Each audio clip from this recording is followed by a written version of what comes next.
सरकार ने national pension system यानी एनपीएस में बड़े बदलाव करने की तैयारी की है ताकि रिटायरमेंट के बाद पेंशन जो है ज़्यादा भरोसेमंद और आसान हो सके। अभी देखिए एनपीएस जो है मार्केट से लिंक्ड है, यानी इसमें मिलने वाली जो रकम है वो शेयर बाजार और उस पर जो इन्वेस्टमेंट किया जाता है उस पर निर्भर रहती है। इसकी वजह से बहुत से लोगों को रिटायरमेंट पर मिलने वाली पेंशन को लेकर जो है बड़ा अनसर्टेनिटीज रहता है सर। अब पीएफआरडीए यानी जो पेंशन नियामक है, जो संस्था है, जो रेगुलेटर है, वो 3 नए जो ऑप्शंस है उसको लाने पर विचार कर रही है। पहला है सर कि फिक्स्ड पेंशन प्लान, दूसरा है कि महंगाई से जुड़ी हुई पेंशन यानी जिसमें जो लगातार जो डीए में बढ़ोतरी होती रहे, जिसमें मैं कह सकता हूँ सर कि इंडेक्सेशन वाला मामला, इन्फ्लेशन वाला जो इंडेक्सेशन है वो है, और गारंटीड पेंशन क्रेडिट की बात है।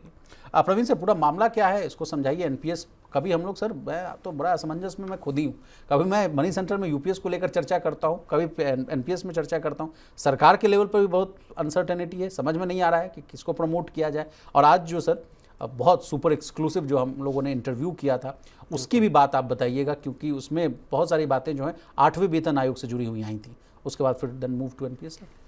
नहीं देखिए, एनपीएस की अगर हम बात करें जो अब नए एडिशनल बेनिफिट्स देने की एनपीएस में अब सरकार बात कर रही है,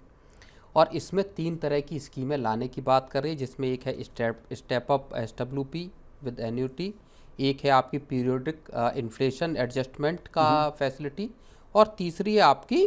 पेंशन क्रेडिट करके। इन तीनों के तहत आप एक पक्की, सुनिश्चित और तय, जो पहले से आपकी डिजायर्ड है यानी पहले से जो तय है उतनी आप पेंशन पा सकते हैं। उसके लिए नियम शर्तें सरकार ने रखी गई हैं। स्टेप अप एसडब्ल्यूपी में ये है कि आप सिस्टमेटिकली विड्रॉ कर सकते हैं पेंशन को। एक तयशुदा आपको उसका कम से कम 20 साल की उसके लिए आपको अवधि रहेगी जिसमें आप पैसा लगाएंगे और उसमें एक सर्टेन अमाउंट डालेंगे, और उसके बाद जितनी आपको पेंशन चाहिए उतनी पेंशन मिलेगी।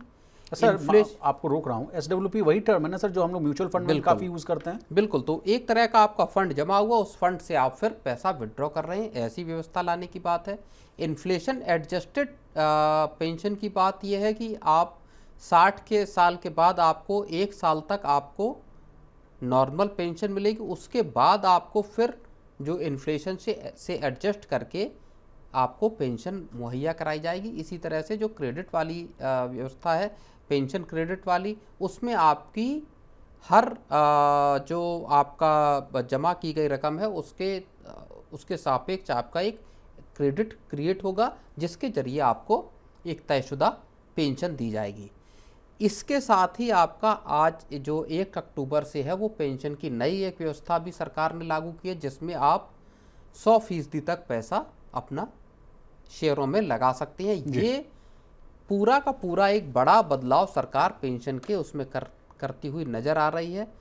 और ऐसे वक्त पे कर रही है जबकि यूपीएस को जो सरकार लेके आई थी उसको एक बेहद ठंडा विशाल रिस्पांस मिला। जी सर, अब यूपीएस की बात आपने छेड़ दी है, तो सर यूपीएस को लेकर क्या लेटेस्ट अपडेट है वो भी बता दीजिए। मुझे तो लगता है कि जहाँ तक 1 लाख लोगों ने ही मात्र यूपीएस को ऑप्ट किया है ना सर, आउट ऑफ 30 लाख। बिल्कुल, 1 लाख के लगभग लोगों ने ऑप्ट किया है, और डेडलाइन भी बढ़ी है, जो कि हालिया आंकड़ा है, और उसको 2 साल के लिए, 2 महीने के लिए माफ़ कीजिएगा, कि उसकी डेडलाइन को भी बढ़ाया है। आगे इसमें सरकार क्या करने वाली है ये देखना होगा, क्योंकि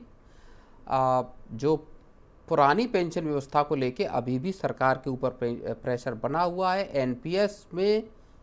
जिस तरह के रिटर्न मिले हैं, माना जा रहा है कि उसकी भी एक बड़ी वजह है जिस वजह से लोग एनपीएस से यूपीएस में शिफ्ट नहीं होना चाहते। जी। अब सर मैं आपसे आग्रह करूंगा कि जो आज सुपर एक्सक्लूसिव हम लोगों ने इंटरव्यू किया 2 ब्यूरोक्रेट्स के, एक फॉर्मर सेक्रेटरी साहब थे कॉमर्स के और दूसरे फाइनेंस से रिलेटेड थे, बिल्कुल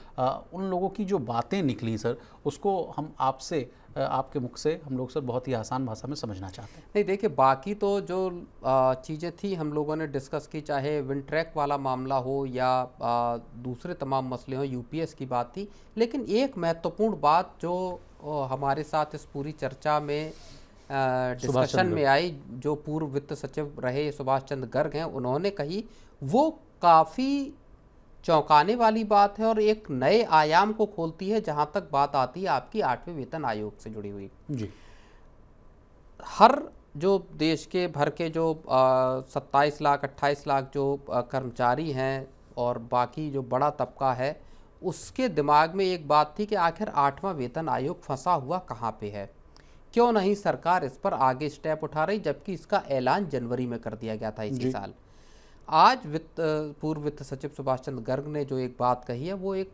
बड़ी चौंकाने वाली बात है। उनका कहना था कि देखिए, ये भी मुमकिन है कि सरकार 8वें वेतन आयोग का गठन ही न करे। सरकार को आखिर क्या ज़रूरत है कि वो एक पूरा वेतन आयोग बने, जैसा पहले से होता आ रहा था 7वां वेतन आयोग या 6वां वेतन आयोग। हो सकता है सरकार 8वां वेतन आयोग गठन ही न करे और प्रधानमंत्री किसी मौके पर आए और सीधा इस बात का ऐलान करें कि हम केंद्र सरकार के कर्मचारियों की सैलरी 15%, 10% या 20% या जो भी एक सरकार के दिमाग में आंकड़ा आए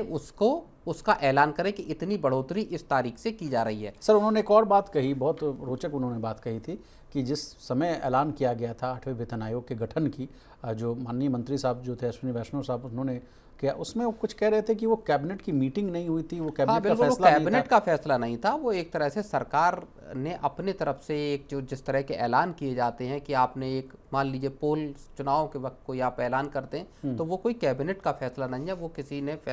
ऐलान किया कि हम साहब अगर आएंगे तो महिलाओं को 500 रुपये बांटेंगे, तो ये कोई कैबिनेट का फैसला नहीं, यही बात उनकी कहने की थी। लेकिन बड़ी बात उसमें यह है कि हो सकता है, जैसा सुभाष चंद्र गर्ग साहब कह रहे हैं कि हो सकता है प्रधानमंत्री मोदी किसी रोज, और 1 जनवरी 2026 से इसको लागू करना है, तो हो सकता है तब या उसके बाद कभी भी प्रधानमंत्री मोदी खुद इसका ऐलान कर दें कि हम 8वें वेतन आयोग में या केंद्र सरकार के कर्मचारियों की वेतन में इतनी बढ़ोतरी कर रहे हैं। और इसी तरह की बात हुई, उन्होंने इस वाक्य को भी बताया कि जो GST 2.0 है इसका ऐलान भी खुद प्रधानमंत्री मोदी ने किया लाल किले से कि हम GST का बड़ा रिफॉर्म लेकर आ रहे हैं, जबकि GST का कोई भी रिफॉर्म होना चाहिए था वो GST काउंसिल की बैठक के फैसलों में आना चाहिए था। ऐलान प्रधानमंत्री मोदी ने पहले किया, उसके बाद GST काउंसिल की बैठक हुई और उसमें उन तमाम जो 2 स्लैब को खत्म किया जाना था उसका फैसला किया गया या तय उसका ऐलान हुआ, फैसला हुआ। तो ये एक बड़ी आप कहें कि चौंकाने वाली चीज़ है। अगर ऐसा भी हो सकता है कि इसको इस तरह से 8वें वेतन आयोग की जगह सीधे केंद्र सरकार के कर्मचारियों की सैलरी में इजाफा कर दिया जाए।